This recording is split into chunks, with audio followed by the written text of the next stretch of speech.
Welcome to icon India. అందరికీ గణతంత్ర దినోత్సవ శుభాకాంక్షలు. ఈ రిపబ్లిక్ డే సందర్భంగా అంతకంటే ముందు రోజు భారతదేశంలో పద్మ అవార్డ్స్ని అనౌన్స్ చేయడం జరుగుతూ ఉంది. 2022కి సంబంధించినటువంటి పద్మ అవార్డ్స్ని ప్రకటించడం జరిగింది. మరి ఈ పద్మ అవార్డ్స్కి సంబంధించినటువంటి ప్రత్యేకత అనేది మనకు ఎగ్జామినేషన్ పాయింట్ ఆఫ్ వ్యూలో చాలా ఇంపార్టెంట్. సో అసలు ఈ పద్మ అవార్డ్స్ ఎన్ని రకాలుగా ఉన్నాయి అని అంటే 3 టైప్స్గా ఉన్నాయి. భారతరత్న, భారతదేశంలో ఉన్నటువంటి అత్యున్నత పురస్కారం తర్వాత ఉన్నటువంటి అత్యున్నత పురస్కారాలే ఈ పద్మ అవార్డ్స్. మనం ఈ పద్మ అవార్డ్స్ 3 రకాలుగా ఉన్నాయి అని అంటున్నాం. ఫస్ట్ అవార్డు వచ్చి పద్మ విభూషణ్. ఇది భారతరత్న తర్వాత ఉన్నటువంటి భారతదేశంలో 2వ అత్యున్నత పురస్కారం అని అంటున్నాం. సో ఈ పౌర పురస్కారాలకి సంబంధించి పద్మ విభూషణ్ పురస్కారం తర్వాత భారతదేశంలో 3వ అత్యున్నత పురస్కారం ఏది అని అంటే పద్మభూషణ్. పద్మభూషణ్ తర్వాత 4వ అత్యున్నత పురస్కారం ఏది అని అంటే పద్మశ్రీ. సో ఇలా ఈ 3 అవార్డ్స్కి సంబంధించి పద్మవిభూషణ్, పద్మభూషణ్, పద్మశ్రీకి సంబంధించినటువంటి అవార్డ్స్ని ప్రకటించడం జరిగింది రాష్ట్రపతి గారు. సో ఇలా ప్రకటించినటువంటి ఈ అవార్డ్స్కి సంబంధించి మరి పద్మ విభూషణ్ దేశంలోనే 2వ అత్యున్నత పురస్కారం అని అంటున్నాం. సో ఇది ఎప్పుడు ప్రారంభించబడడం జరిగింది ఈ పద్మ అవార్డ్స్ అని అంటే 1954 జనవరి 2న వీటిని ప్రారంభించడం జరిగింది. ఎప్పుడు అని అంటున్నాం 1954 జనవరి 2న. సో ఇలా ఈ పద్మ అవార్డ్స్ అనేవి ప్రకటిస్తూ వీటిని అందజేస్తూ వస్తున్నారు. సో వివిధ రంగాలకి సంబంధించి కళలు కావచ్చు, సాహిత్యం కావచ్చు, అలాగే సామాజిక సేవ కావచ్చు, ఇలా పలు రంగాలకి సంబంధించి ఈ అవార్డ్స్ని అందజేస్తూ ఉన్నారు. మరి ఈ 2022 సంవత్సరానికి సంబంధించి మొత్తం ఎన్ని అవార్డ్స్ని పద్మ విభాగాలకి అంటే పద్మ విభూషణ్, పద్మభూషణ్, పద్మశ్రీ విభాగాలలో ప్రకటించారు అని అంటే మొత్తం 128 అవార్డ్స్ని ప్రకటించడం జరిగింది. 128కి సంబంధించి పద్మ విభూషణ్కి సంబంధించినటువంటి విభాగంలో దేశంలోనే 2వ అత్యున్నత పురస్కారంగా చెప్పబడుతున్నటువంటి పద్మ విభూషణ్ విభాగంలో 4 అవార్డ్స్ని అందజేస్తూ ఉన్నారు. దాని తర్వాత పద్మభూషణ్కి సంబంధించి 15 అవార్డ్స్ని అనౌన్స్ చేయడం జరిగింది. ఇక రిమైనింగ్ పద్మశ్రీకి సంబంధించి 107 అవార్డ్స్ని అందజేస్తూ ఉన్నారు.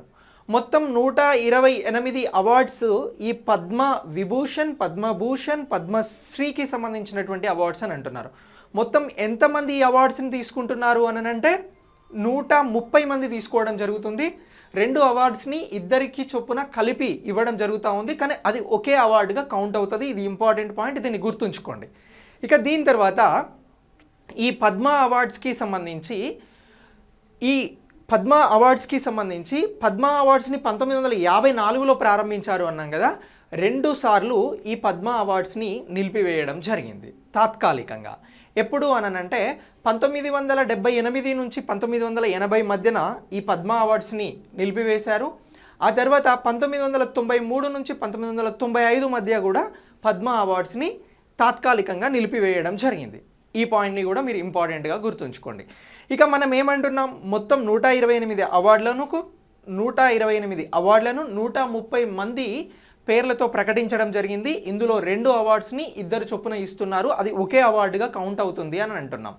మరి 2022లో ప్రకటించినటువంటి పద్మ అవార్డ్స్లో ఎంతమంది మహిళలు ఈ పద్మ అవార్డ్స్కి ఎంపిక కావడం జరిగింది, ఎంతమంది మహిళలు పద్మ అవార్డ్స్ని తీసుకున్నారు అని చెప్పేసి మిమ్మల్ని డిఫరెంట్గా క్వశ్చన్ అడగాల్సి వస్తే మీరు చెప్పాల్సినటువంటి ఆన్సర్ ఏముండాలి అని అంటే 34 మందికి ఈసారి మహిళలకి పద్మ అవార్డ్స్ అందజేయడం జరిగింది 2022కి సంబంధించి.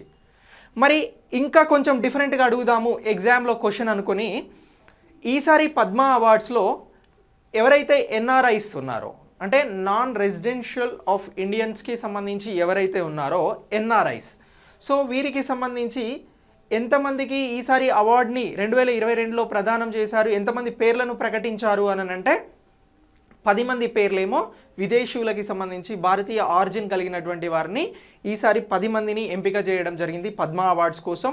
మొత్తం 34 మంది మహిళలని పద్మ అవార్డ్స్ కోసం ఎంపిక చేశారు. మొత్తం 130 పేర్లు ఉంటే 128 పద్మ అవార్డ్స్ని ఇస్తున్నారు. ఇందులో 2 అవార్డ్స్ను ఇద్దరు చొప్పున పంచుకుంటున్నారు. ఇవన్నీ కూడా చాలా ఇంపార్టెంట్ పాయింట్స్, ఓకేనా. ఇక దీని తర్వాత మనం ఈ పద్మ అవార్డ్స్కి సంబంధించి మాట్లాడుతున్నాం కాబట్టి ఇప్పటి వరకు పద్మవిభూషణ్ అవార్డు అనేది ఇప్పుడు ప్రకటించిన 4 పేర్లతో మొత్తం 325 మందికి పద్మ అవార్డ్స్ని ప్రదానం చేస్తున్నట్లు మనం భావించాల్సి ఉంటుంది. సో ఎవ్రీ ఇయర్ ఈ పద్మ అవార్డ్స్ అనేది జనవరిలో వచ్చేటువంటి రిపబ్లిక్ డే కంటే ముందు ప్రకటించి వీటిని ఏప్రిల్ లేదా మార్చ్లో అందజేయడం జరుగుతూ ఉంది. ఓకే, సో ఇలా ఈ పాయింట్స్ అన్నీ కూడా బేసిక్ పాయింట్స్గా గుర్తుంచుకోండి. ఇప్పుడు మనం 2022లో ఈ పద్మవిభూషణ్ అనేటువంటి అవార్డ్స్ భారతదేశంలోనే 2వ అత్యున్నత పురస్కారం అంటున్నాం.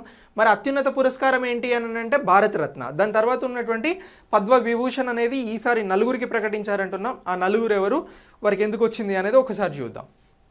సో ఫస్ట్ మనం ఈ పద్మ అవార్డ్స్ 2022కి సంబంధించి పద్మవిభూషణ్ గురించి చర్చిద్దాం. సో ఫస్ట్ పర్సన్ ఎవరు అని అంటే శ్రీమతి ప్రభా ఆత్రే. సో ఈమెకి కళల రంగంలో ఈ అవార్డు అనేది పద్మవిభూషణ్ అనేటువంటి అవార్డుని ప్రకటించడం జరిగింది. మహారాష్ట్రకి సంబంధించినటువంటి ఈవిడకి ఏంటి అని అంటే శాస్త్రీయ సంగీతంలో ఈ అవార్డుని అందజేయడం జరిగింది. శాస్త్రీయ సంగీతానికి సంబంధించి ఈవిడకి ఉన్నటువంటి ప్రత్యేకతను గుర్తించి ఈ ప్రభా ఆత్రే గారికి ఈసారి పద్మవిభూషణ్ అనేటువంటి అవార్డుని అందజేస్తూ ఉన్నారు.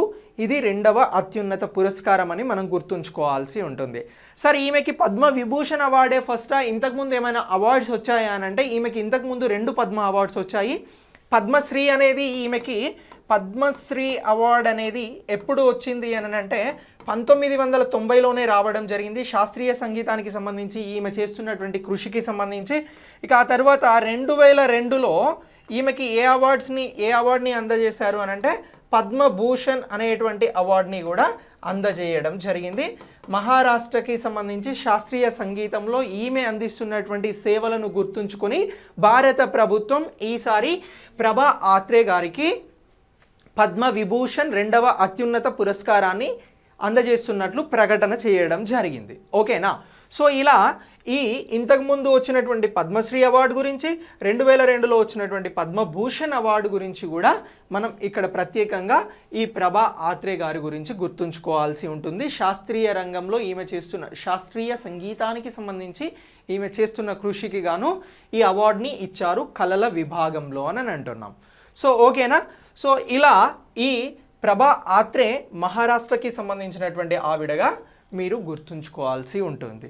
ఓకే, ఇక దీని తర్వాత నెక్స్ట్ మరొకరికి ఎవరికి వచ్చింది అని అంటే అవార్డ్ శ్రీ రాధేశ్యామ్ ఖేమ్కా గారికి రావడం జరిగింది. ఏ విభాగంలో వచ్చింది ఈ అవార్డు పద్మవిభూషణ్ అని అంటే సాహిత్యం మరియు విద్య. సో సాహిత్యం మరియు విద్యకి సంబంధించి ఈ రాధేశ్యామ్ ఖేమ్కా గారు ఏం చేశారు అని అంటే ఇతనికి ఇది ఉత్తరప్రదేశ్ మరణాంతరం. ఇటీవల ఈయన 2021లో మరణించడం జరిగింది. ఈయన మరణం తర్వాత ఈయనకి గీతా ప్రింటింగ్ ప్రెస్ అని ఒకటి ఉంది. ఏమంటున్నాం? Gita printing press.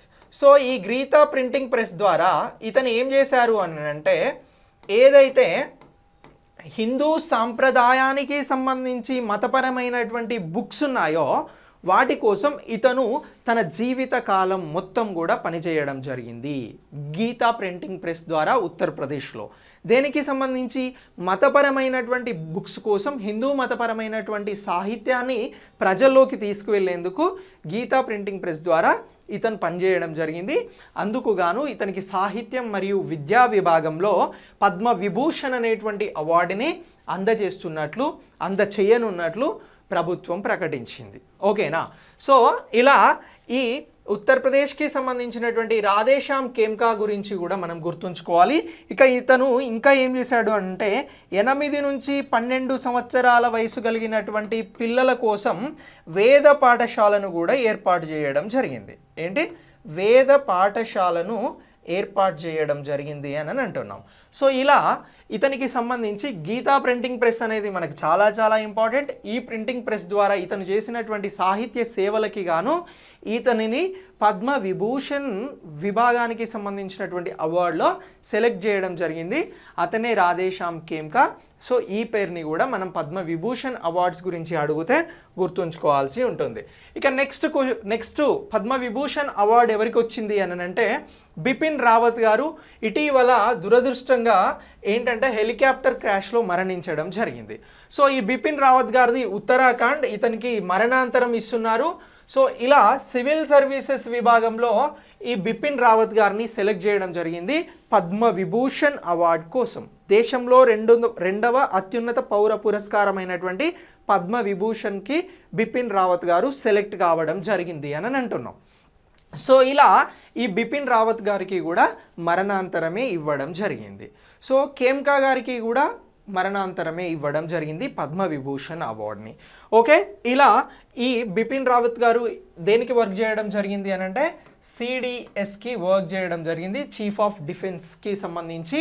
సో ఏవైతే భారతదేశంలో ఉన్నటువంటి 3 ప్రధాన రక్షణపరమైనటువంటి విభాగాలు ఉన్నాయో, వాయుసేన, అది ఎయిర్ ఫోర్స్, అలాగే నేవీ, అలాగే ఆర్మీ, వీటన్నింటికి చీఫ్గా ఉన్నదే డిఫెన్స్కి సంబంధించి, స్టాఫ్ ఆఫ్ డిఫెన్స్కి సంబంధించి. సో డిఫెన్స్ స్టాఫ్కి సంబంధించి దీనికి ఇతను చీఫ్గా వ్యవహరించడం జరిగింది. హెలికాప్టర్ క్రాష్లో తమిళనాడులో మరణించారు.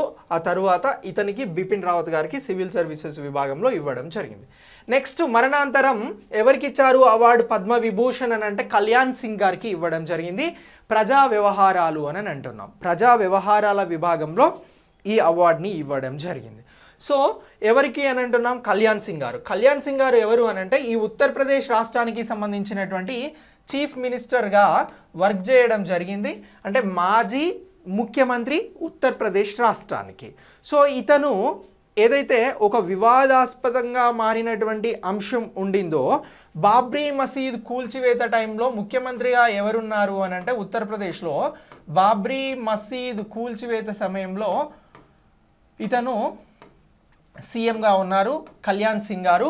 సో ఇతని మరణానంతరం ప్రజా వ్యవహారాలకి సంబంధించి ఇతను చేసినటువంటి సేవలకి గాను పద్మ విభూషణ్ అనేటువంటి అవార్డుని అందజేస్తాము అని చెప్పేసి ప్రకటించడం జరిగింది 2022కి సంబంధించి. ఇప్పుడు మనం డిస్కస్ చేసినటువంటి ఈ నలుగురు కూడా పద్మ విభూషణ్ అవార్డుకి సెలెక్ట్ కావడం జరిగింది. ఇందులో ముగ్గురికి కూడా మరణాంతరం ఇస్తున్నారు. ఎవరెవరికి? కళ్యాణ్ సింగ్ గారికి, ఖేమ్కా గారికి, అలాగే బిపిన్ రావత్ గారికి. ఈ ముగ్గురు కూడా మరణాంతరం అవార్డుని తీసుకోవడం జరుగుతుంది. అదే పద్మ విభూషణ్ అవార్డు అని చెప్పేసి అంటా ఉన్నాం. సో మొత్తం ఎంతమందికి అవార్డు వచ్చింది అని అంటే నలుగురికి అవార్డు రావడం జరిగింది. ఆ నలుగురు ఎవరు అని అంటే 1 ప్రభా ఆత్రే, 2 రాధేశ్యామ్ ఖేమ్కా, 3 బిపిన్ రావత్, 4 కళ్యాణ్ సింగ్. ఈ నలుగురికి కూడా పద్మ విభూషణ్ అనేటువంటి అవార్డుని అందజేయడం జరుగుతూ ఉంది.